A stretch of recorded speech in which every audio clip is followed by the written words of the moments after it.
হয় ফেনী, নোয়াখালী, কুমিল্লা সহ প্রায় ১২টি জেলা। দুর্গত এলাকার মানুষদের উদ্ধারে প্রতিকূল পরিস্থিতিতে দক্ষতা ও সাহসিকতার সাথে কাজ করে বাংলাদেশ সেনাবাহিনী। জীবন বাজি রেখে সেই কর্মযজ্ঞে সামিল হওয়া সেনা সদস্যদের মধ্যে প্রথম সারিতেই আছেন সদ্য কমিশন লাভ করে কুমিল্লার সেনানিবাসে যুক্ত হওয়া লেফটেন্যান্ট বায়েজিদ বোস্তামি।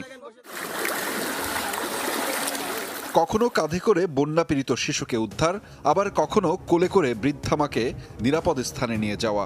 তীব্র পানির স্রোত কিংবা তলিয়ে যাওয়া ভূখণ্ড থেকে উদ্ধার করেছেন অসুস্থ ব্যক্তি কিংবা অন্তঃসত্ত্বা মাকেও। বাইজিদের এমন সাহসিকতা তো এলাকার ৩৫০র বেশি মানুষকে উদ্ধার করেছেন এই নবীন সেনা কর্মকর্তা। সেই বাইজিদ বোস্তামি কথা বলেছেন যমুনা টেলিভিশনের সাথে, জানিয়েছেন জীবনটাকে হাতে রেখে এত এত মানুষের বিপন্ন জীবন বাঁচানোর সূক্ষ্ম অনুভূতির কথা। মানুষের জন্য কাজ করা, সেটা সেনাবাহিনীর সদস্য হিসেবে আমি আমার নৈতিক দায়িত্ব